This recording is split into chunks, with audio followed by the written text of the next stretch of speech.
ఓం మహాగణాధిపతయే నమః. ఓం గురుభ్యో నమః. ఓం శ్రీమాత్రే నమః.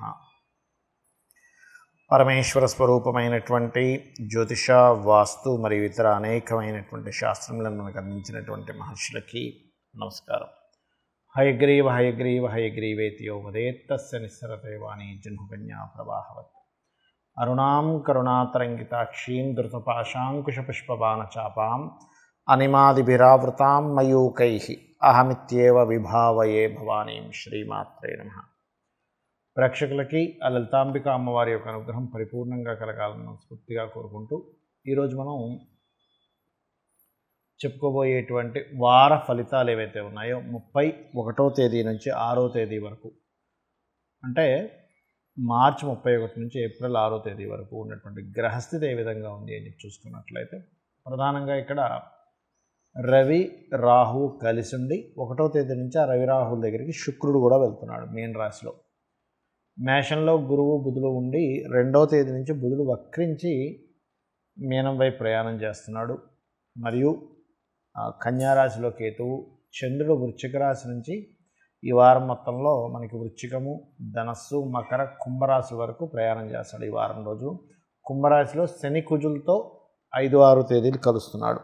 సో ఈ యొక్క గ్రహస్థితిని అనుసరించి ద్వాదశ లగ్నాల వారికి ఏ విధంగా ఉంది, లగ్నం తెలియనటువంటి వారు రాశి నుంచి చూసుకోవచ్చు వీరికి ఏ విధంగా ఉండబోతుంది, మరియు ఈ యొక్క రాశుల వారు చేయవలసినటువంటి పరిహార మార్గం ఏమిటి, మరియు డేట్ ఆఫ్ బర్త్ ఏమీ తెలియని వారికి ఎటువంటివి చేసుకోవాలి, ఏ విషయాలు జాగ్రత్తగా ఉండాలనేటువంటిది నేను మీకు ఆఖరిలో చెప్తాను. వీడియో ఆఖరి వరకు చూడండి. వృశ్చిక లగ్నము, వృశ్చిక రాశి. వృశ్చికం వారికి కనుక చూసుకున్నట్లయితే ప్రధానంగా ఇక్కడ ఏంటంటే 4వ స్థానంలో శని కుజుల యొక్క సంబంధం అనేటువంటి సర్వసాధారణంగానే మీకు కాస్త ఈ అర్ధాష్టమ శని అనేటువంటిది నడుస్తూ ఉన్నందుకు, ఈ అర్ధాష్టమ శనిలో వచ్చి కుజుడు చేరినందుకు ఏంటంటే అనవసరమైన నిందలు పడుతూ ఉంటారు. అంటే ఒక పని ధర్మంగా జరిగిపోతూ ఉంటే అనవసరంగా ఆ నింద మీ మీదకి వస్తూ ఉంటుంది. కాబట్టి ఈ యొక్క విషయాల్లో జాగ్రత్తగా ఉండండి. ముఖ్యంగా ఈ చతుర్థ స్థానంలో శని కుజుల యొక్క సంబంధం ఉన్నందుకు మీరు గుర్తుపెట్టుకోవాల్సిన అంశం ఏమిటి అంటే, ఇక్కడ ఒకటే గుర్తుపెట్టుకోండి, ఈ సమయంలో మీకు ప్రాపర్టీ కొనుగోలు చేసే విషయాలు కావచ్చు, వాహనం మీద వెళ్ళే విషయాలు కావచ్చు, ప్రాపర్టీ మూలంగా అనవసరంగా అన్నదమ్ములతో చిన్న చిన్న ఘర్షణలు కావచ్చు, చదువులో ఎంత కాన్సన్ట్రేషన్ చేద్దామన్న స్ట్రెస్ ఉండడం కావచ్చు, ఇటువంటివి ఇస్తూ ఉంటుంది. అయితే మీకు ఫైనాన్షియల్గా మాత్రం ఎటువంటి ఇబ్బంది ఉండదు. ఫైనాన్షియల్ గ్రోత్ చాలా బాగుంటుంది.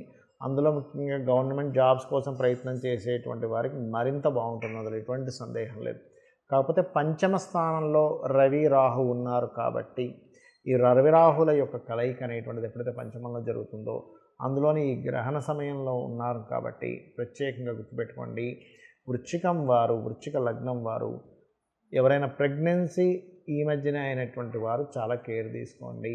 వీలైనంత మటుకు ప్రెగ్నెన్సీతో ఉన్నటువంటి లేడీసు ఓం దుమ్ దుర్గాయ నమః అనే నామస్మరణ చేయండి, సూర్య నమస్కారాలు చేసుకోండి, సరిపోతుంది. అదేవిధంగా మరొక విషయం ఏంటంటే, కాస్త ఏదైనా పాత వాహనాలు తీసుకునేటప్పుడు కొంత జాగ్రత్త వహించండి. లోన్స్ లభిస్తాయి. మరి గవర్నమెంట్ నుంచి రావాల్సిన సపోర్ట్స్ కూడా కొంతవరకు మీకు చూపిస్తుంది చెప్పాలంటే. రాజకీయంగా మంచి ఎదుగుదల ఉంటుంది. మరి వృశ్చికం వారు కాస్త యాక్షన్ అంటే ఒక రకమైనటువంటి నిర్ణయాలు తీసుకుంటారు, గుర్తుపెట్టుకోండి. మరియు అదేవిధంగా గమనించుకున్నట్లయితే ఇక్కడ ఈ లాభస్థానంలో ఎప్పుడైతే కేతువు యొక్క సంచారం జరుగుతుందో, ఈ కేతువు యొక్క సంచారము కాస్త వ్యాపార సంబంధించిన విషయాల్లో, వ్యాపార లాభాలకు సంబంధించిన విషయంలో కొంత జాగ్రత్త వహించాలి. అందులో ప్రధానంగా మీరు ఈ 5-6 తేదీలు మాత్రం తల్లిగారి ఆరోగ్య విషయంలోని, మరియు పెద్ద మొత్తంలో ఏదైనా మనీ ట్రాన్సాక్షన్ చేసేటువంటి విషయాల్లోని, లాంగ్ జర్నీ చేసేటువంటి విషయాల్లో, ముఖ్యంగా జర్నీ చేసేటువంటి విషయాల్లో 5-6 తేదీలు కొంత జాగ్రత్త వహించండి. మరియు మీరు ఎక్కువగా ఏంటంటే సూర్య భగవానుని చూస్తూ దుర్గా అష్టోత్తరం చేయండి. దీనివల్ల చాలా చక్కటి ఫలితాలు ఉంటాయి. మరియు వీలైనంత మట్టుకు కూష్మాండదేవి అని ఉంటుంది అమ్మవారి రూపాల్లో కూష్మాండ అమ్మవారు.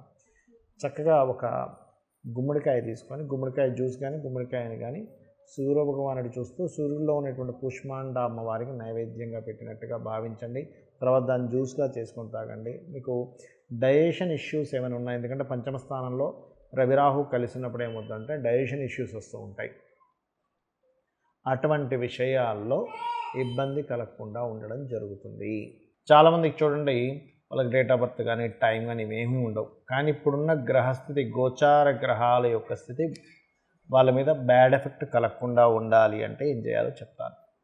ముఖ్యంగా ఇప్పుడున్నటువంటి గ్రహస్థితిలో ఈ వారము గ్రహణానికి మధ్యలో ఉండేటువంటి వారం, రెండు గ్రహణాల మధ్యన ఉండేటువంటి వారం ఈ వారం. అలాగే ఇలా ఉన్నప్పుడు ఏంటంటే ఏదైనా ముఖ్యమైనటువంటి పనులు ప్రారంభించకపోవడమే మంచిది. కాకపోతే మనకి గ్రహణం అనేటువంటిది మన ఇండియాలో లేదు కాబట్టి ప్రాబ్లం అంత పెద్దగా ఇబ్బంది ఏమి ఉండదు. కాకపోతే బయట దేశాల్లో యుఎస్ కంట్రీస్లో ఎక్కడెక్కడైతే గ్రహణం పట్టిందో మనము ముందుగానే చెప్పాము ఏమిటంటే ఈ యొక్క కుజుడు శని మధ్యని, అంటే కుజుడు శని కలయిక మంచిది కాదు, అదేవిధంగా రవిరాహు కలయిక మంచిది కాదు. ఈ రవి కుజశనుల సంబంధంతో, అదేవిధంగా రాహు శని సంబంధంతో ప్రయాణము, మరియు ఈ యొక్క కుజుడు శని రాహు సంబంధాలతో ప్రయాణాలు చేస్తున్నాయి కాబట్టి అనేకమైనటువంటి మార్పులు, డ్రాస్టిక్ చేంజెస్ పోలీస్ సంబంధించినవి, అదేవిధంగా గొడవలు కావచ్చు, గందరగోళాలు కావచ్చు జరుగుతాయి అని చెప్పాను. అదే రకంగా మీరు చూసినట్లయితే అదే రకమైనటువంటి విషయాలు జరుగుతూ ఉన్నాయి. కాబట్టి సామాన్య ప్రజలు ఎవరైనా సరే కొంచెం ఎక్కువగా రద్దీగా ఉండేటువంటి ప్రదేశాలు ఎక్కువగా తిరగకండి, ఎక్కువగా జనాలు ఎక్కువగా ముగేటువంటి ప్రదేశాలు తిరగకండి. ఎందుకంటే ఈ కాలం అంతా కూడా కొంచెం డిఫరెంట్గా రకరకాల ఇబ్బందులు ఎదురయ్యేటువంటి సమయంగా ఉంది కాబట్టి కొంచెం జాగ్రత్తగా అలర్ట్గా ఉండండి. అట్లాగే ఆంజనేయ స్వామి యొక్క ఆరాధన, కాలభైరవుని యొక్క ఆరాధన చేయండి. కాలభైరవ అష్టకము, హనుమాన్ చాలీసా చదువుకోవడం చాలా మంచిది. దుర్గా అష్టోత్తరం కూడా చాలా మంచిది. ఎందుకంటే మనకి రెండు గ్రహణాలు చంద్ర సూర్య గ్రహణం మధ్యలో ఉందని చెప్పుకున్నాం కాబట్టి దుర్గా మరియు గణపతి ఆరాధన అందరూ కనుక చేస్తే బాగుంటుంది. గవర్నమెంట్ రిలేటెడ్ వర్క్స్ సంబంధించి తీసుకునేటప్పుడు అందరూ కూడా కాస్త జాగ్రత్తగా ఉండాలి. కాస్త ఈ మోకాళ్ళకి సంబంధించిన ప్రాంతంలో ఏదైనా కొంచెం ఇబ్బంది ఉన్నటువంటి వారు కొంచెం జాగ్రత్తగా ఉండాలి. అండ్ అదేవిధంగా తొందరపాటు పడి ఉద్యోగాల్లో మానేయడాలు లాంటివి చేయకూడదు. ఎందుకంటే మకర రాశిలో శని కుజుల యొక్క కలయిక ఉంది కాబట్టి. అయితే ఇవన్నీ గోచారంలో ఉండేటువంటి గ్రహాల యొక్క స్థితి. కానీ వీటన్నిటికంటే ముఖ్యంగా మీ పర్సనల్ చార్ట్లో ఎలా ఉందనేది చూసుకోండి. మీ పర్సనల్ చార్ట్ ఎప్పుడు కూడా మీ డేటు, టైము, ప్లేసు, అదేవిధంగా మీరు పుట్టిన ప్రదేశాన్ని బట్టి ఉంటుంది. మీ లగ్నం ఏ లగ్నం అయింది, మీ లగ్నానికి ఉన్న సంబంధం ఏమిటి, మీ ధనాధిపతి ఎలా ఉన్నాడు, మీ ధనాధిపతి ఎంత స్ట్రాంగ్గా ఉన్నాడనే దాన్ని బట్టి మీరు జీవితంలో ఎంత ధనం సంపాదించగలుగుతారు, మీ రిలేషన్స్ కారకుడు ఎలా ఉన్నాడనే దాన్ని బట్టి మీకు రిలేషన్స్తో ఎంతవరకు సపోర్ట్ ఉంటుంది, మీ యొక్క చతుర్థాధిపతి అంటే మీ యొక్క ప్రాపర్టీ కారకుడు ఎలా ఉన్నాడో దాన్ని బట్టి మీరు ఏ డైరెక్షన్స్లో ప్రాపర్టీ తీసుకుంటే బాగుంటుంది, మీ పేరులో ఉన్న మొదటి అక్షరాన్ని బట్టి, వర్గుని బట్టి తెలుసుకోవాలి. అలాగే మరొక విషయం ఏంటంటే ఇక్కడ గమనించుకున్నట్లయితే ఇక్కడ సంతానానికి కారకుడు, వివాహం ఎప్పుడవుతుంది, సంతానం సంబంధించిన విషయంలో ఎదుగుదల ఉండాలంటే ఏం చేయాలి, ఇలా ఒకటి కాదు రెండు కాదు మీ ఇన్వెస్ట్మెంట్స్ కానివ్వండి, లేకపోతే మీరు చేసేటువంటి అప్పులు కానివ్వండి, వాటికి సంబంధించిన రెమెడీస్ ఏం చేసుకోవాలి, అదేవిధంగా మీరు చేసేటువంటి వ్యాపారము, విదేశీ సంబంధాలు, విదేశాలకు వెళ్ళడం రావడం, ఇటువంటివన్నీ కూడా మీ జన్మజాతకంలో ఉంటాయి. అయితే ఈ గోచార ఫలితాలు ఎందుకు చెప్పుకుంటున్నామంటే మనం చేసే ప్రయత్నం ఒక ఎత్తు, బయట ఉండేటువంటి వాతావరణము, మార్కెట్ సిచ్యువేషన్స్ కూడా మనం చేసేటువంటి ప్రయత్నానికి సపోర్ట్ చేయడం కానీ అపోజ్ చేయడం కానీ జరుగుతూ ఉంటుంది. అందుకని మనం ఈ గోచార ఫలితాలు చెప్పుకుంటున్నాం. కాబట్టి ఒకటే గుర్తుపెట్టుకోండి, గోచారం ఎలా ఉన్నా, మన జన్మజాతకంలో గ్రహాలు ఎలా ఉన్నా కూడా ఒకటే గుర్తుపెట్టుకుందామా, ఏంటంటే అది మనము ఎప్పుడైనా సరే అమ్మవారిని కనుక నమ్ముకుంటూ మన పని మనం చేసుకుంటూ వెళ్ళామంటే ఆటోమేటిక్గా అన్నీ సెట్ అవుతాయి. గుర్తుపెట్టుకోండి, అన్నీ కూడా సెట్ అవుతాయి.